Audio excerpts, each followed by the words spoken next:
Good morning, good afternoon to everyone joining us today. Folks are slowly rolling into our webinar, so I think we're about ready to get started. Welcome to another great webinar in the Climate Tracking and Transparency webinar series. My name is Cynthia Elliott, and I'm a Climate Program Associate at World Resources Institute. WRI's Tracking and Strengthening Climate Action, or TASCA initiative, together with the Partnership on Transparency in the Paris Agreement, or PATPA, are pleased to host this series as we explore critical topics to support domestic transparency systems. On today's webinar, MRV 101 will be providing a basic introduction to MRV, or Monitoring, Reporting, and Verification, as well as a light touch overview of international climate change transparency system. If you don't know very much about MRV, then this webinar is perfect for you. We hope to cover some of the most common questions around MRV, but we will have time for Q&A at the end. So if anything's unclear or if we don't answer your burning MRV questions, please raise them during the discussion. During this webinar, attendees will remain in listen-only mode. Participants may raise comments or questions throughout the webinar by typing them into the questions box, which you can access at the bottom of your Zoom webinar screen. If you have a question, please type your question into the box. You don't need to raise your hand, as you will not have access to audio to speak. But you can add your questions at any time. Today's webinar is being recorded and will be made available online. Next slide, please. So to just briefly introduce our project, TASCA is managed by WRI and aims to support governments to be able to transparently communicate progress toward their NDCs, meet international accounting and reporting requirements, account for their commitments, and identify additional abatement opportunities to support national dialogue on future commitments. We currently work in 5 countries: Colombia, Ethiopia, India, Indonesia, and South Africa. And specific activities depend on each country, but the lessons learned and the resources developed are shared globally. In addition to our work in country, TASCA actively supports enhancing international transparency. We provide timely research and analysis to support the negotiations and convene dialogues and discussions with country parties to consider different options.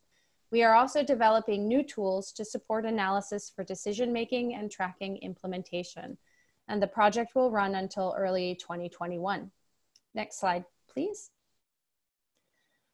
Today, we have a few folks that are going to present information to you. First, we have Neelam Singh of WRI. She's going to provide an overview of what MRV is and the different types of MRV. Then I will be giving a brief introduction to the International Climate Change Transparency Requirements under the Paris Agreement. And that will be followed by a presentation by Tapelo Leteti, who with the Environmental Resources Management, or ERM. He's going to bring all of it together and provide some examples of real MRV systems and expand on the relationship between MRV and transparency. So with that, I'd like to hand over the presentation to Neelam. Neelam, please. Thank you, Cynthia, and welcome to all those who have joined today in this webinar. I hope this is, the next hour is productive and useful for everyone. So I'll be, as Cynthia mentioned, I'll be talking about some very foundational basic aspects of MRV, in particular mitigation-related MRV. So I'll provide an introduction and discuss the different types of MRV. Next slide, please. So let's start with what is MRV. It generally refers to the specific activities undertaken in order to be transparent, whether domestically or internationally. M is measurement, estimation, and monitoring of emissions, as well as emission reductions, or finance, and it entails data collection of information to quantify emissions, monitor financial flows, etc.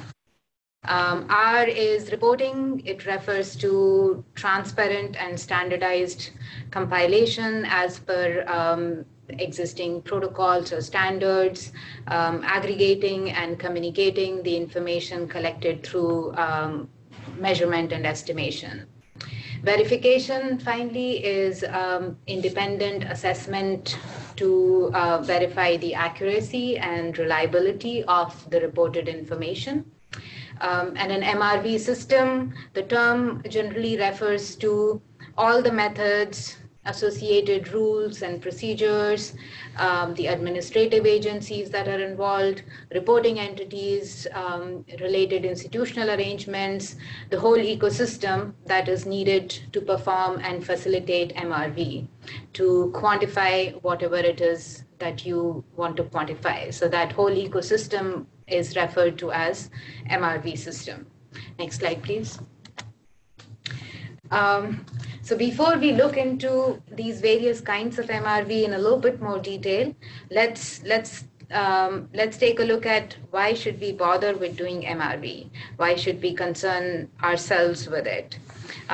Some of us may keep a log of our expenses to stay within our budgets, or monitor our exercise routine to meet any health goals that we may have set for ourselves. And we are essentially doing all this in our daily lives to keep ourselves on track. Similarly, if you want to understand your emissions as an organization or as a nation, or you want to know how to get yourself on a desired path, or whether you are on a desired path or not, if you're monitoring a policy, the place to begin is by measuring and monitoring your emissions, MRVing your emissions. MRV serves domestic and international purposes, internal to an organization, purposes that are relevant to internal decision-making, or external purposes, and some of these are listed here. When designing MRV systems, we should ensure that it is designed to serve multiple goals and priorities domestically, while also fulfilling international obligations. Next, please. There is often confusion between various kinds of MRV. The term is used quite often without distinguishing between the different types of MRV. In the context of mitigation, this slide does not talk about adaptation at all, but in the context of mitigation, these include MRV of emissions, MRV of mitigation actions, and MRV of support, which is mostly focused on finance.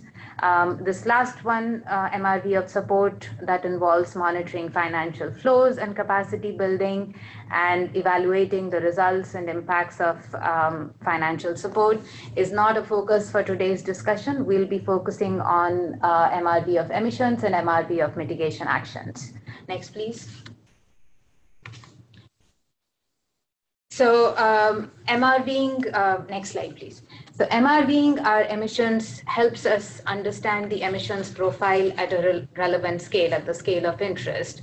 So if you're doing this at a national level, the National GHG Inventory provides a comprehensive picture of your national emissions. It helps draw emission trends over time and allows for identification of highest emitting sectors. At an organizational level or at a facility unit level, emissions data and trends give valuable insights to policymakers, as well as the organizations themselves primarily, where to target their mitigation actions, inform their decision making, providing information to stakeholders, a very important purpose in case of corporates, and through collection of source level data through what are called emissions reporting programs.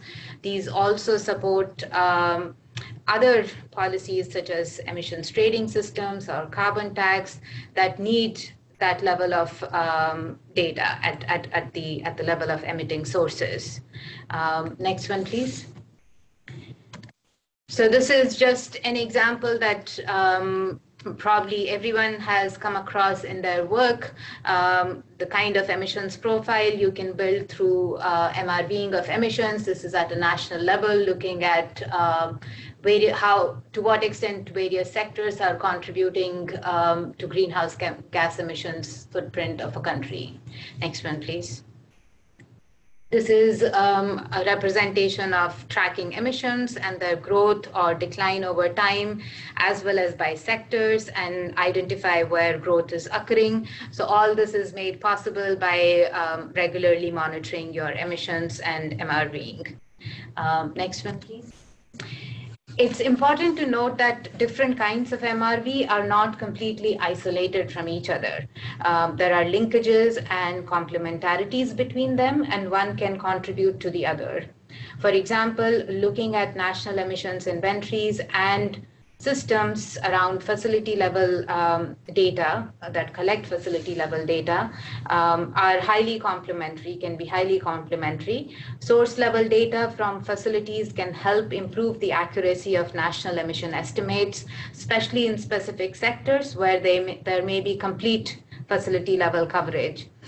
In fact, the 2019 refinement to the 2006 IPCC guidelines for national inventory provides suggestions for integrating greenhouse gas emissions reported from facilities into national greenhouse gas inventories.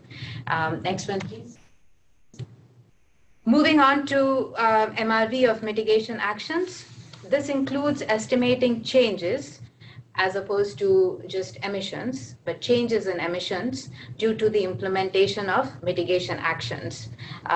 These could be, as I said, changes in emissions or GHG impacts, or changes in other indicators, other environmental, social, or economic indicators, such as jobs, health, energy access, income, etc. It also helps us understand progress made towards implementing actions. Next one, please. So this slide illustrates some of the purposes for MRVing mitigation actions in terms of implementation progress. As one could imagine, there are several benefits to doing it. You can gain early insight into policies, how they are progressing and their effectiveness. You can improve transparency around policy implementation and potentially secure more funder support or more stakeholder support. MRV of mitigation actions also involves assessing greenhouse gas emission reductions or non-GHG effects, so effects related to job, health, etc., of policies and actions. This can help us monitor whether a mitigation goal has been achieved, provide inputs for any national or international reporting on progress towards mitigation goals. Looking at sustainable development impacts, it can help illustrating those can help increase support for policies or even help expand potential funding sources by demonstrating co-benefits of policies. Next one, please. This slide compares MRVing emissions with MRV of mitigation actions to illustrate the distinction between the two. So a national inventory provides a comprehensive look at the country's emissions or an organization's emissions. It can show trends over time from year 1 to year 2 on your left-hand side on the slide, and is important to track overall progress towards reduction goals. Whereas MRV of mitigation policies and actions is able to show the impact of individual policies. The MRV of emissions at a national level doesn't reveal the effects of individual policies and how they are impacting emissions over time. In order to do that, you fall back on, you look at monitoring individual policies and actions. So you're looking at the impact of a specific policy rather than looking at emissions collectively from various sources. Next one, please. Here is an example of mitigation actions, MRV, both ex ante and ex post. That is before or after policy implementation. This was done at a point in implementation when the policy had been in existence for a few years, so looking forward, but as well as looking backward to understand how well the policy is achieving its goals. Next one, please. So this slide again emphasizes, as with the slide around MRVF emissions, that again, that though there are distinct kinds of MRV, there are, and it's important to understand their differences, it's also important to appreciate the linkages and synergies across them. They can very well inform each other. For example, national inventories are critical in designing national mitigation goals, tracking goal progress, and assessing goal achievement at the national level, as they help identify high-emitting sectors and point to possible mitigation opportunities by targeting significant emission sources. Next one, please.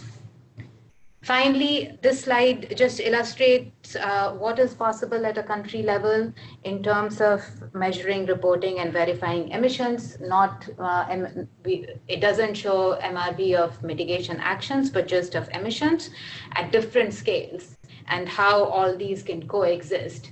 And not to make this even messier, but you could draw linkages across all these different levels of MRV here. So with that, I will wrap up my presentation and would invite Cynthia to talk a little bit more about what does MRV mean in the post-Paris world. Cynthia. Thanks, Neelam. And just as a reminder, if folks have any questions on the content Neelam has just presented, please feel free to put your questions into the Q&A box, and we will come to those at the end of the presentations. So I'm going to go over briefly MRV in the post-Paris world. So my presentation will, for the most part, focus on what's called the Enhanced Transparency Framework of the Paris Agreement. I'm briefly going to introduce the basics, as this is an introductory webinar. But for those of you who want more detail, we have hosted previous webinars that take deep dives into specifics on several of the provisions. So the first thing I'd like to underscore is that transparency is absolutely critical to the international climate regime. Transparency is a foundation for many key aspects, including the participation in market approaches and results-based payments, as well as our ability to really understand global progress and to help raise overall ambition. Without data and transparency, we would really be in the dark on climate change, and that's a scary thing. I'd also like to note that countries' efforts to be transparent and the entire system as a whole isn't perfect, but it is evolving and will continue to improve over time. The Enhanced Transparency Framework was adopted with the Paris Agreement in 2015, but the story of transparency is much older. And while countries only recently adopted guidance, or more specifically, modalities, procedures, and guidelines on the Enhanced Transparency Framework, the new system is based on years of practical experience and countries' efforts to report climate change data and information to the international community. Next slide, please. So why does transparency matter? Neelam has already raised several important points on the importance of MRV, so I'm only going to underscore a few considerations that are specific to international transparency. And one of the questions that I often hear is, well, what's the relationship between transparency and climate ambition? In a time when we have heightened expectations that countries need to act now and raise their ambition, why does transparency really matter? Isn't action or ambition the most important thing? But in reality, you can't disentangle the relationships between ambition and transparency. They are interwoven and they mutually reinforce and influence each other. And many of these points are recognized in the elements of the Paris Agreement itself. For one, we need to know that ambition is real and that you're not just talking about what you want to do or greenwashing, as they say. And the only real way to know is to have clear, transparent, and understandable targets, and to provide some evidence along the way that you're invested in your commitment and will make some effort toward achieving that ambition. And that's where transparency comes in. By demonstrating your intentions, when countries undertake MRV collectively, transparency really becomes a trust-building exercise, as it boosts confidence among other countries, and that's important to keep everyone coming back to the table year after year. Transparency is also tied to ambition in the sense that by communicating ambitious commitments on the international stage, you can inspire and encourage other countries to do the same in a quote unquote race to the top. Transparent commitments and reporting can also provide clear policy direction and inform domestic constituents such as cities and businesses in their climate efforts. As Neelam noted, you can't manage what you can't measure, and through the exercise of exploring and analyzing climate implementation, both through a self-reflection, but also by examining the efforts of other countries, you can identify opportunities for additional action. And if you know you can do more, then ideally you can commit to more ambition. Domestically, participating in international transparency can provide an evidence base for national dialogue, and producing international transparency reports can be a tool to help drive conversations and increase awareness of the climate crisis between different ministries and other domestic actors. And finally, transparency provides opportunities for international recognition. But the enhanced transparency framework, it's not about shaming countries that do poorly. There's no international jail if you don't report or don't meet a target. But it's also not just about getting a pat on the back. Showing real progress is one way to demonstrate that your actions lead to success, and that's particularly important for donors and funders that want to know that their investments will yield impact. Next slide, please. Before I get into the nitty-gritty of what is the transparency framework, I want to mention 4 overarching considerations. As I sort of noted this earlier, but the first point is that the modalities, procedures, and guidelines for the framework were designed with the aim of facilitating improvement over time. And that basically means that not everything needs to be perfect the first time around. And second, there is flexibility provided in the provisions for those developing country parties that need flexibility in light of their capacities. Whether a country needs flexibility is something that each country can decide for itself. Third, in some cases, there are specific accommodations for countries to apply certain aspects of the guidance at their discretion. There are a few specific instances of this accommodation for least developed countries and small island developing states, but also for developing countries. For example, under the technical expert review, which I'll explain shortly, if a developing country includes in their report information on the financial, technical, or capacity building support that they provide to other countries, they can decide whether or not they want that information to be reviewed. And finally, the Paris Agreement also establishes new support initiative, the Capacity Building Initiative for Transparency. And that's really meant to help countries improve their institutional and technical capacity to participate in the transparency framework. Next slide, please. So this is a diagram I've pulled from the UNFCCC, the United Nations Framework Convention on Climate Change. And it gives a bit of an overview of what is in the transparency framework. The enhanced transparency framework is meant to cover both action and support. And basically there are 3 components: a reporting element, a technical review by experts, and a facilitative and interactive exercise called the Facilitative Multilateral Consideration of Progress, or FMCP. And I'll go into these different elements in more detail. Next slide, please. So with regards to reporting, there are 5 components. The first biennial transparency report is expected to be reported at the latest by 2024, and this will replace previous biennial reporting for developed and developing countries. So this will replace BRs and BURs, and countries can start to apply it as soon as they like, but at least by 2024. And with reporting, not all countries are required to report all the details laid out in the MPGs. There are specific instructions. So on the first point, all countries are required to report national inventories of greenhouse gas emissions and removals. All countries are also required to report on tracking progress towards the implementation and achievement of their NDCs. Countries should also provide information on climate change impacts and adaptation. And with regards to reporting on support, developed countries are required to report on financial capacity building and technology support provided. And other countries that provide such support are encouraged to report this information. And developing countries are required to report on financial capacity building and technical support needed and received. Next slide, please. So looking briefly at national inventories, these can be reported as standalone documents, or if the country chooses, they can include this with their biennial transparency report, or also with national communications, which are separate reporting vehicles under the convention and will continue to be reported every 4 years.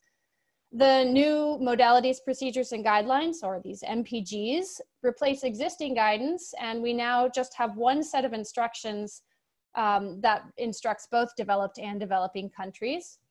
There are several changes and a few heightened expectations for developing countries compared to previous guidance on inventories. For example, now all countries are expected to use the 2006 IPCC guidance or any subsequent guidance, and there's no real flexibility here. Many developing countries were already using the 2006 guidance, despite the fact that they could use older guidance if they wanted to, but now this is a requirement. There's also a requirement to use the 100-year time horizon global warming potential values from the IPCC 5th assessment report, so there are more specifics.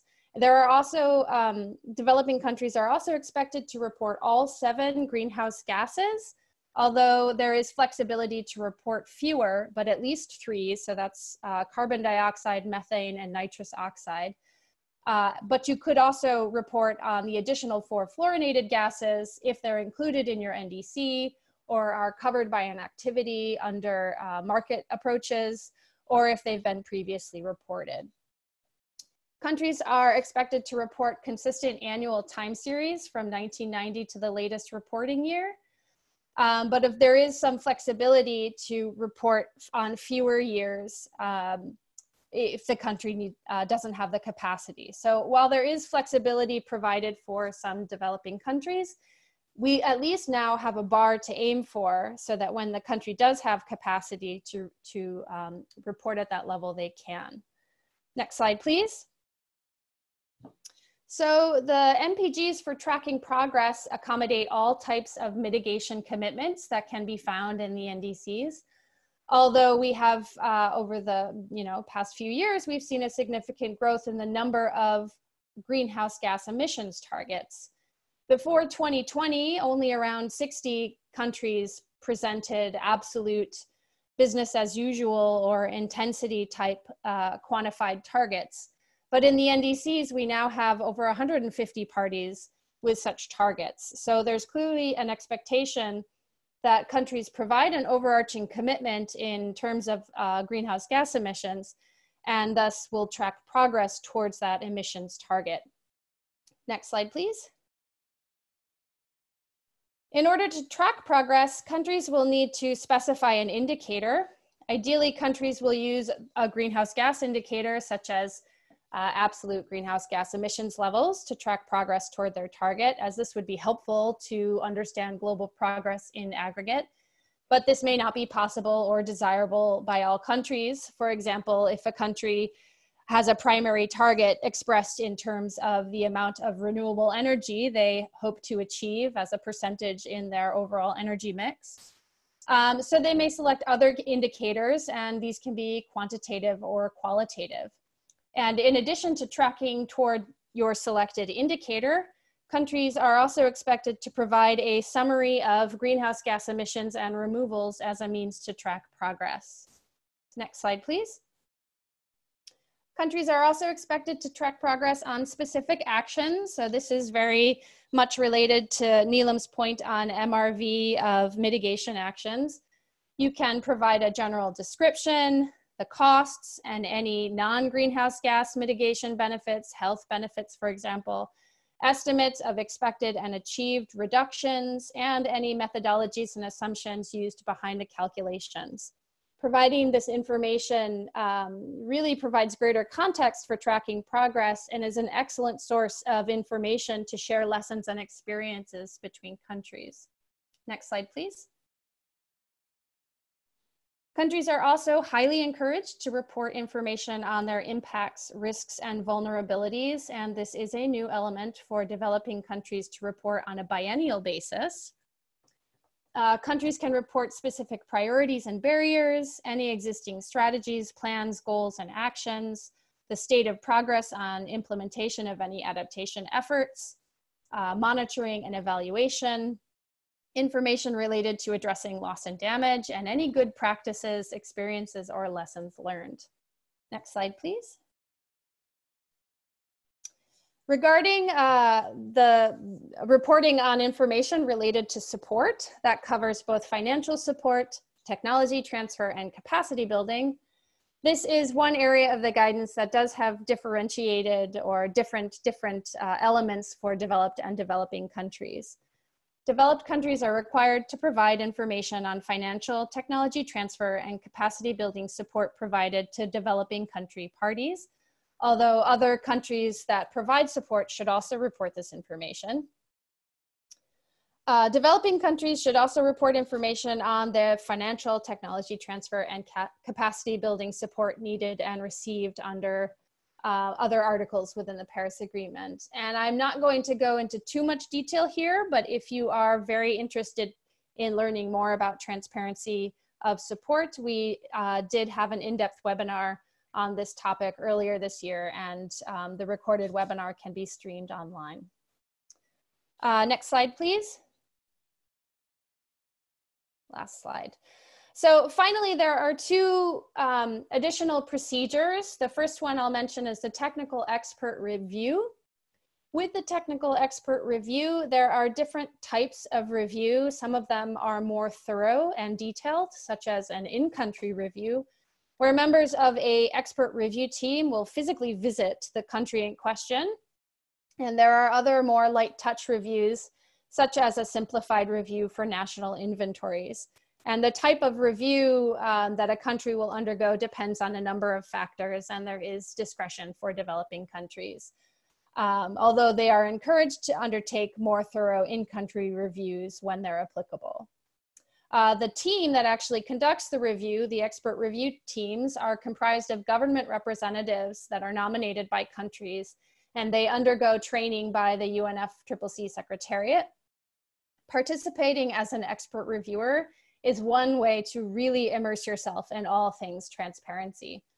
And lastly, there is the Facilitative Multilateral Consideration of Progress, FMCP, which isn't really a review per se, but it is an opportunity to get greater clarity on how a country is doing and discuss the details of a given transparency report. The FMCP will have different stages, with the first being an opportunity for countries to submit written questions in advance, and the country that's undergoing the FMPC can provide written responses. Following this Q&A exchange, there will be a working group session where the country can give a presentation and other countries can engage them in a discussion. So just as a final note, all of these efforts are really meant to help inform our understanding of climate change action. Many of the elements of the transparency framework will serve as inputs to the global stocktake process, which is meant to provide a moment to reflect on how we're doing. So I will stop there and hand things over to Tapelo.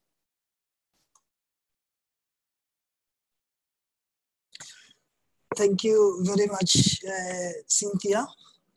Good day, everyone. My presentation is meant to bring in the concept that Nilam talked about. Nilam talked about MRV. Cynthia talked about transparency, and my presentation is meant to bring these two together. Specifically, I would like each one of us at least to take home 3 key concepts from this presentation, and these concepts are the concept of MRV needs, the concept of domestic MRV systems, and the concept of MRV relevance. If you don't get anything from this presentation, at least those 3 things you should be able to take home. Next slide, please. Now, Nilam talked about the definition of MRV. And I want to step back a little bit here and look at what MRV seeks to achieve. A lot of scholars, a lot of practitioners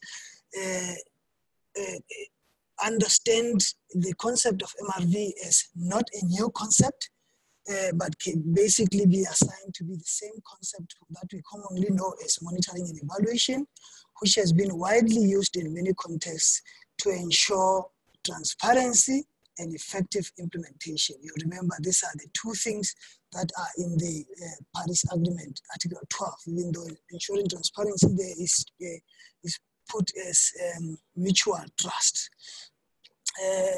And if you move to the right of my slide, you'll actually now see the different elements or places where the 2 concepts come together. For instance, Article 12 itself, paragraph 4, talks about the Cancun MRV system forming part of the transparency arrangements of the convention, bringing together those 2 things. MRV, this is Camille 2013, being a crucial element or provision of transparency and accountability. DAGNET there talks about MRV providing transparency and therefore varying MRV requirements between developed and developing countries, creating different levels of transparency. Next slide, please. But you will see that actually transparency is only one element from a theoretical perspective and indeed practical that MRV is meant to achieve. On the right side is some of the slides that come from the previous presenters. They are small there, they are not meant to be read because we have just talked about them. The key one is right at the center there to say transparency is only one of the things that MRV is meant to achieve. Accountability is one. It could be domestic accountability or regional accountability. Number 3 there is promoting learning. You'll remember that in Article 13 of the Paris Agreement, it does talk about promoting learning as well. With number 4 talks about supporting operational management. This could be attributed or likened to what Article 13 talks about effective implementation, how to ensure effective implementation, managing the operational elements of things. Strategic management, that's number 5, or even empowerment, empowering those communities that do need this type of information, either to respond to a climate vulnerability or otherwise. Next slide, please. And you'll see from the previous slide that this could be achieved at 3 levels. It could, you could achieve transparency, accountability, operational management at either international, domestic, or regional level. And here in this slide, I've now pulled up things that relate to international reporting needs. And the slide is meant to just demonstrate in a high level what the pre-Paris MRV and transparency provisions were. I think Cynthia has talked about this by BUS and BS, but our focus is on the right side. What is post-Paris transparency provision and the periodic reports? Next slide, please. You'll see that it talks about national communications, that will still be there, but my focus, I want to bring it now to the transparency elements that Cynthia was talking about. That, the next slide, please. That those elements that come from Article 13, but would be on the left side of the column of biennial transparency report because they are just high level. But we know that the rule book, I think as Cynthia has pointed out, has now outlined what all of these things on the left actually mean in terms of what needs to be reported and collected on. And this is now what you see on the right. About 17 of them, those that need to be reported on at least every 2 years. And this forms what we call MRV needs at international level. Next slide, please. But the second part could be MRV needs at domestic and regional level. This one may include, and this is I'm on the right side of the slide, it may include tracking domestic mitigation targets, which may or may not be the same as what has been presented at international level. Informing national priorities and challenges, informing policymakers with the proper climate-related information you could require to actually do climate-specific analysis to inform these processes, to report on impact or effectiveness of funds by the funder. Number 5, tracking domestic climate finance input, domestic adaptation target. If you are an EU member, you have EU MMR requirements that include projections that you may need to do.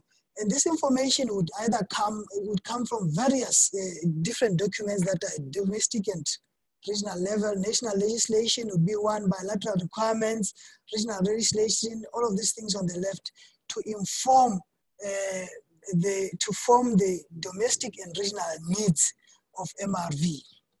Next slide, please.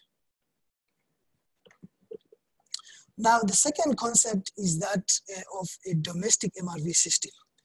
Quite simply put, domestic MRV system is a tool, or it's a tool for institutionalizing MRV at a domestic level. Those things that are required to be reported, those needs, those international MRV needs, those domestic MRV needs, you institutionalize them, and institutionalization, according to the MRV toolkit, could involve 3 components: institutional setup, which is coordination, ensuring coordination and management, and B, official setup, where you talk about who gives us the data, where the data comes from, who plays what role within the domestic space, what legal instruments do we need to use to get the data, and C, procedural setup, the tools, and IT platform, and so on and so forth. Next slide, please. And one way to view this could be the use of a logical framework approach, where you say, well, any system, certainly an MRV system, would have some sort of activities. This is what Nilam talked about: MRV of finance, MRV of emissions, MRV of actions, and those activities would result to something, outputs. We talked about BORs, we talked about national communications, climate change reports, and now on the left side of the MRV structure, you need something that are inputs to this, to the activities, and that is the table now on the right side, the long table that says description and key elements of inputs. They could be split in at least 6 parts: human resources, institutional structures, technical capacity, MRV plans, financial resources, MRV culture, that go into this. And all of this respond to the needs and are determined by the needs of MRV, and come out at the end, there should be outcomes from that system. Next slide, please.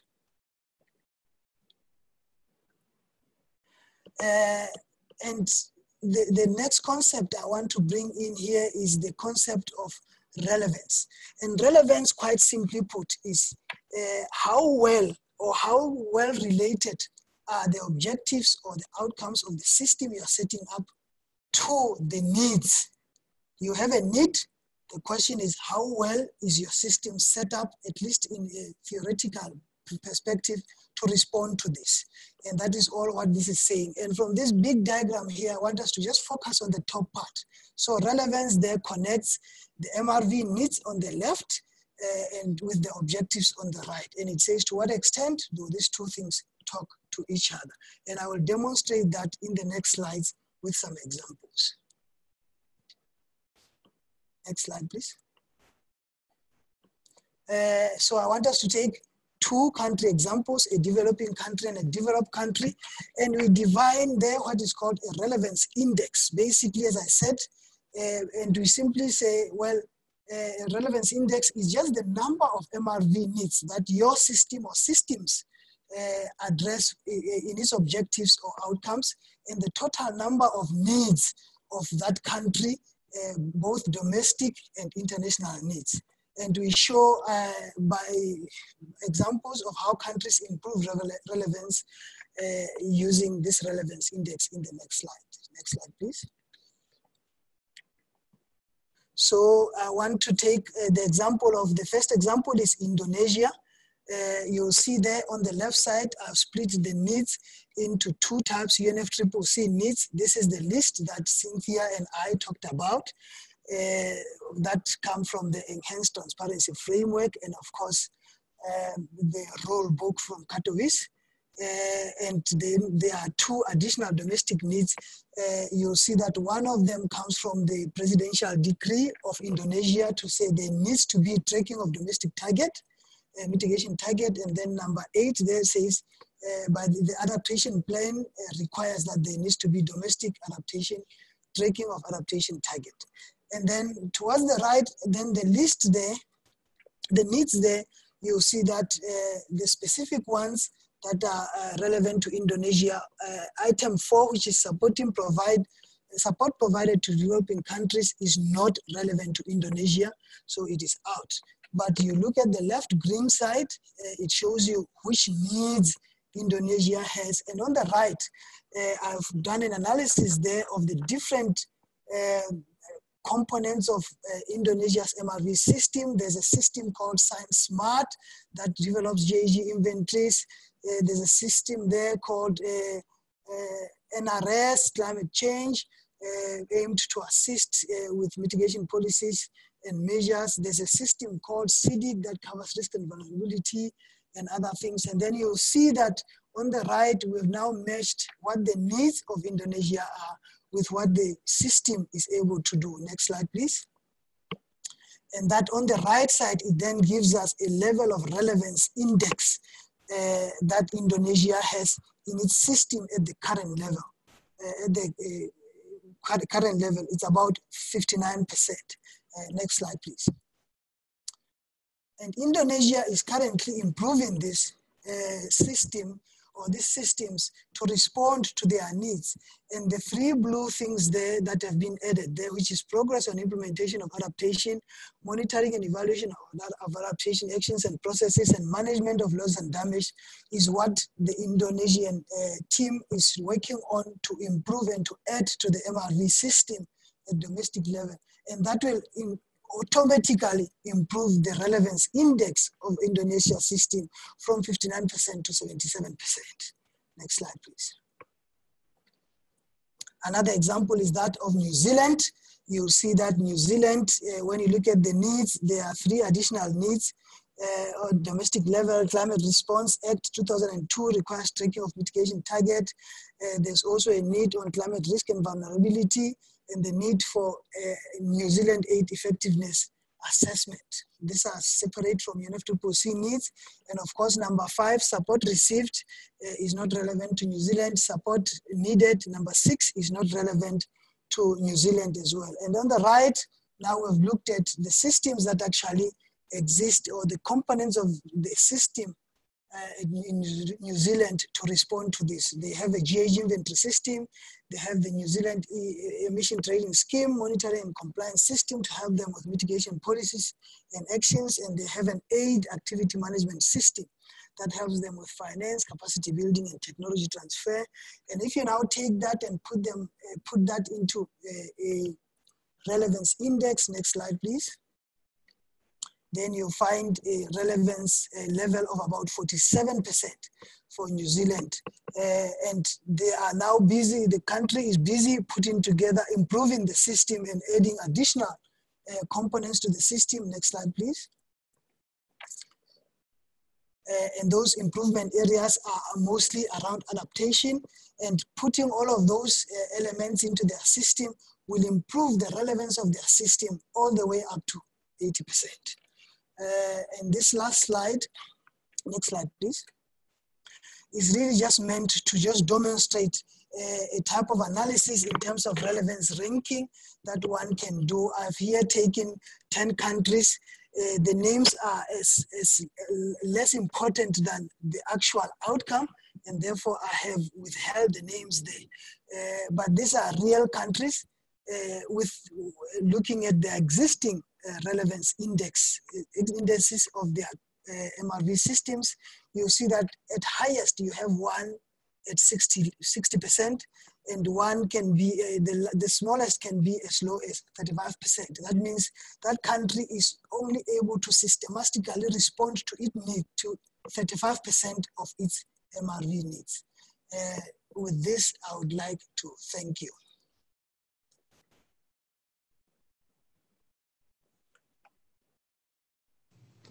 Thank you, Tapelo, and thank you, Cynthia.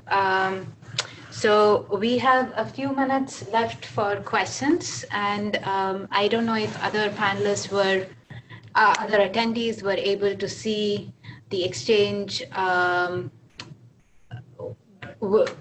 other attendees see the exchange? Okay, I think it seems like other attendees can view the exchange online. There were a few questions that came in, and which we weren't sure how much time we'll have left at the end of the webinar, so we tried answering those along the way.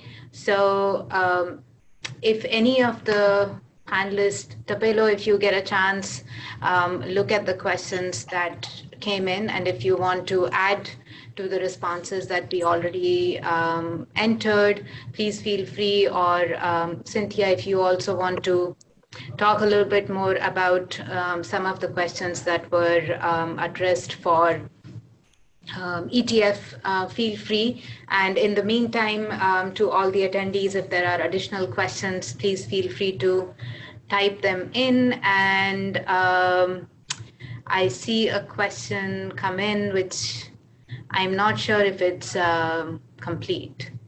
Are you able to provide guidance on the methodology followed for? So maybe there is more of that is coming, but while our colleague types that in, Cynthia and Tapelo, do you want to reflect more on the questions that we already responded to? Sure, I'm happy to. I'll just be brief. We had some very good questions in the questions pane asking more specific details about tracking progress towards NDCs, and also the issue of accounting for NDCs, which is a separate exercise under Article 4, where countries are required to account for their NDCs, their targets and their NDCs in line with IPCC guidance. So that is meant to be quantitative accounting exercise, although it could be qualitative depending on your NDC. For example, if you don't have a quantified greenhouse gas emissions target. I'll note that we do have we had a past webinar early this year that really unpacked the relationships between accounting and tracking progress. So I would certainly encourage folks that are interested in more details to find that recording, which was quite good. We had some excellent speakers. And then the other point that I'll raise is that everything is not yet finalized. There are a few outstanding issues left to be agreed. One is the guidance related to market mechanisms and approaches under Article 6. So the exchange of international mitigation outcomes. Those still, the guidance related to those issues still needs to be agreed and is expected to be finalized this year at COP25 in Chile. There's also quite a bit of negotiation ongoing around how this information will be reported. So the preparation of reporting tables and templates to help organize how this information is presented. So ideally, once those details are finalized this year, we will have greater clarity to help understand precisely how the reporting of this information will look and relate to both accounting for NDCs and also market approaches.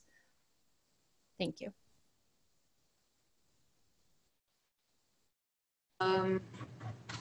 There is a question, Tapelo, there was a question for you, which I see you have responded in online. So thank you. There's a question on, you want to add to it, Tapelo? Oh, yes, well, I can just summarize that. And I see there's also a question of climate action and transparency, how they influence each other. The first one is about whether it's possible for me to share the methodology.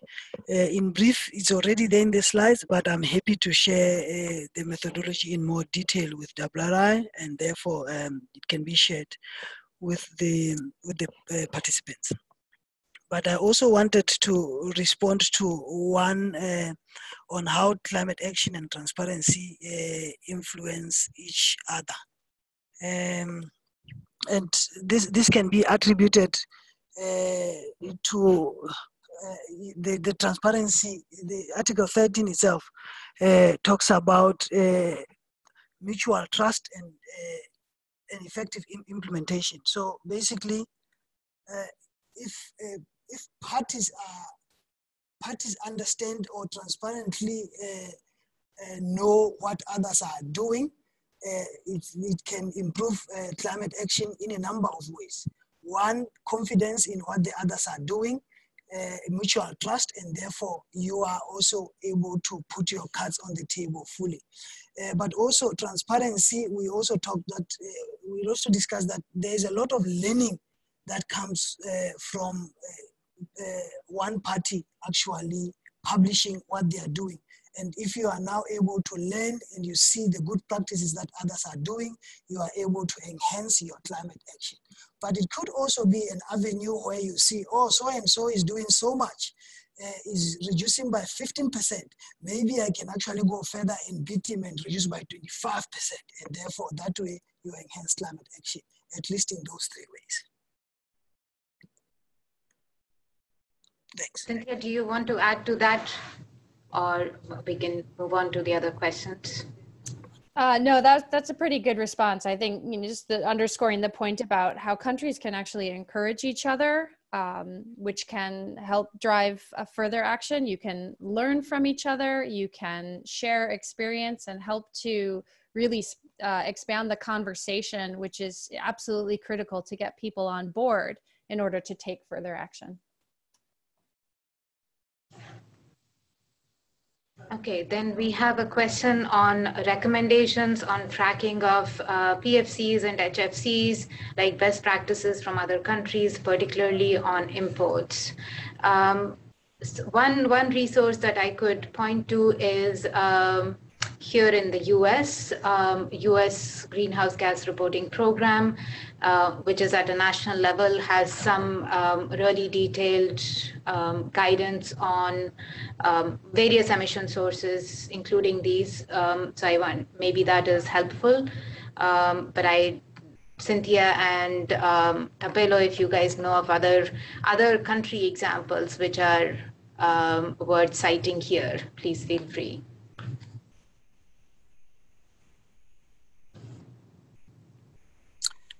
Okay, thanks.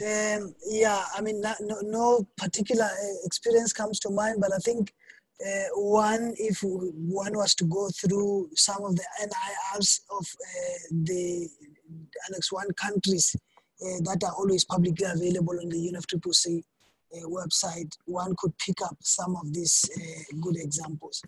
Nothing comes to mind at the moment. That's a helpful tip. So we are almost at the end of our hour, and I just want to take the last few seconds here to thank all the fellow panelists, and also mention that we have a webinar coming up on land sector accounting on October 22nd, Tuesday. Anybody interested in joining that, please visit our website, and we will follow up with all the slides, the webinar recording. And Tapelo, if you want to add anything along with the slides, we are very happy to include that as well and share it with all the attendees. And there are a couple more questions. If others had a chance to look at them and respond, please go ahead. I'm just reading them now.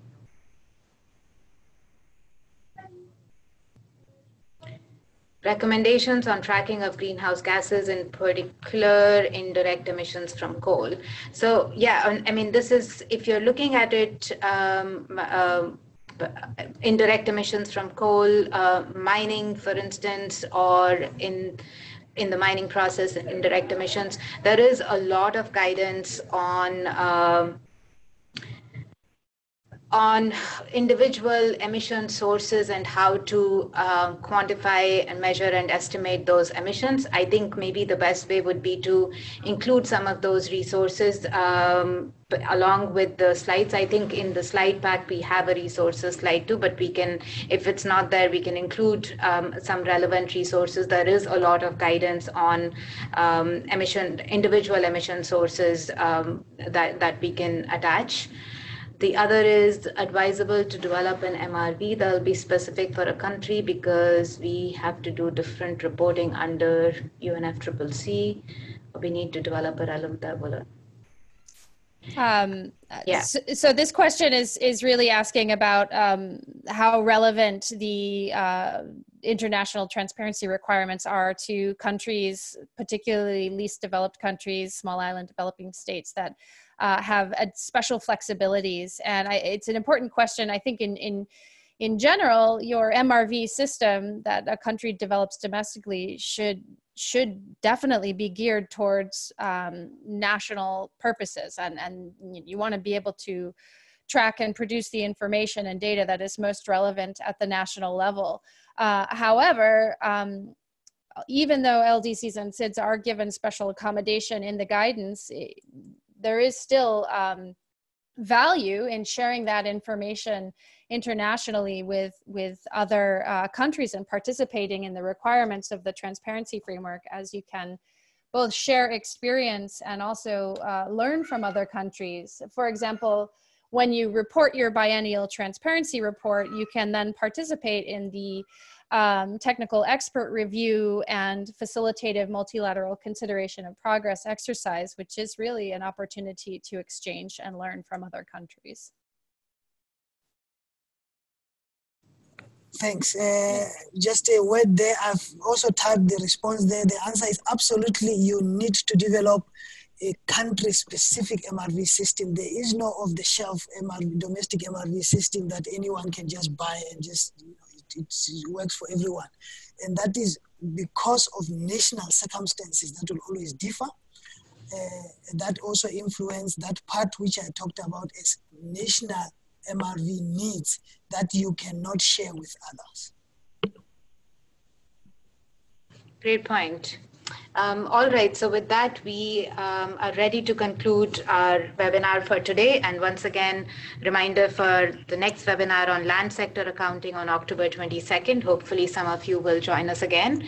And thank you, Tapelo, very much for your time and sharing all these, your work with us. And thank you, Cynthia. That's it. Thank you. Have a nice day. Well, thank you very much.